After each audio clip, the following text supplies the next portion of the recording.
Hey, so what is going on, everyone? It is me, Mr. Mario, and for those who don't know, I've done a tradition where for the past few years, whenever there was a new system update or dashboard update out for the Xbox 360, I would go ahead and cover it, in terms of modding news, but in terms of new features and all that were being implemented. Now it's getting to the point where there's less updates coming out. However, I will say that this update is actually pretty neat for the Xbox 360, so I am going to be covering it right here. Now, this update came out on September 17th, 2015, and it is update 17489 compared to the 17349 update that we had a few months prior. Now, concerning anybody who has a flash DVD drive, as usual, and this has been a recurring thing for the past few years, there's no changes to the infrastructure right here. So that means that as long as you have the latest edition of Light Touch installed on your drive, which is now a few years old, your drive will be okay. There haven't been any reported bans or anything like that. However, you should be fine as long as you patch everything properly. You should be good to go with that. That hasn't changed at all. If you were okay last update, you'll be okay this update. But if you want to be 100% secure, what you could do is take out your drive, flash it to stock, put it in your Xbox, dashboard update, and then take your drive back out, reflash Light Touch, and put it back in. That's just if you want to take the extra precaution. For anybody that has a hard modded system, so anything like an RJ tag, a JTAG, reset glitch, anything like that, I'm not sure if the files are out to create a new NAND for this dashboard right here. However, if you wait a day or two, I'm sure they are going to be coming out. Aside from that, if you are wanting to hard modify your system in any way, the CB has not changed or anything like that, so you should still be able to modify your system if you are looking into that.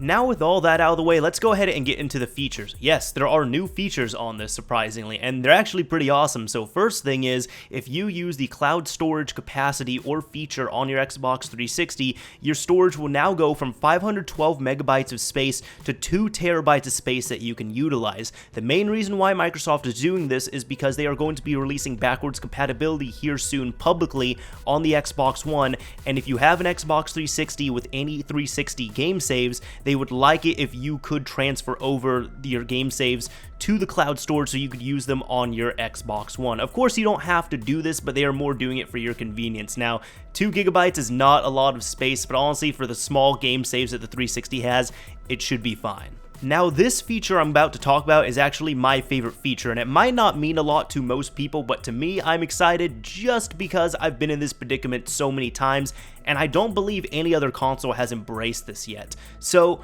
this is going to be for accepting terms of use or terms of service on a public internet connection. And if you don't know what I'm talking about, you probably aren't dealing with this right here if you're playing at home or something. But with a lot of public internet connections, let's say you go to a hotel or something, you hook up your Xbox online, you will not be able to connect normally unless you use a workaround of some kind, like bridging to your laptop. That is because most of the time, to connect to these connections, you have to open up an internet browser and you have to accept their terms of service, and then you can connect out to the internet.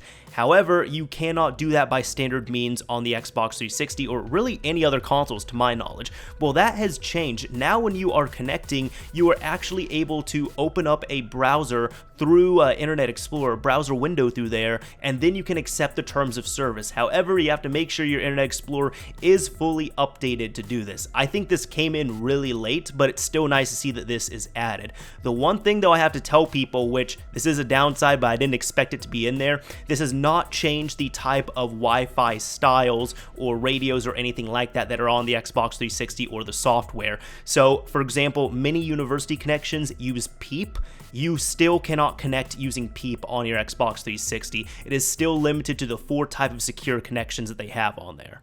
Now, along with that, there are a few other features in this update. One of them is now you can redeem codes from messages. That means if you get a message from Xbox Live and it has a code in it, instead of taking a picture or writing it down then entering it manually, you can now just redeem the code right there from your message. This has actually been in the Xbox One for quite a while, and they brought it over to the Xbox 360. Another feature they added in from the Xbox One is the activity feed, which allows you to like, comment, and share your friends' activities along with many other things. And and this is from the Xbox One and other type of Xbox platforms. In addition to all of that, you can also now see what your friends are doing on the Xbox One. So prior to that, if you were on the Xbox 360 and your friends were on the Xbox One, all it said on their profile was Xbox One. Now, where it used to say that for the main game, it shows what they're playing or what app they are in, and then underneath that for the subtitle, it says Xbox One, so you know they are on a different system. Now, if you have a TV or movie collection from Microsoft, you can now use Microsoft Movies and Music to view that. Along with that, if you have any type of music through Microsoft, you can also use Groove Music for that. And the final feature here, which I actually didn't show on here, is seeing your money, which means that you can now see your account balance when you're looking at details of a game or browsing the marketplace. It didn't really seem like a big thing because I've seen that multiple times, but it's in there. So anyways, that is it for this update. Honestly, my favorite feature, as I said, is the accept terms of use feature, because that has been something that would have been useful so many times. Now it's honestly going to be less useful just because the 360 is almost 10 years old now, but still, it's definitely nice to see. Anyways, let me know what you all think of this. This is Mr. Mario signing off. Thank you all for watching, everyone.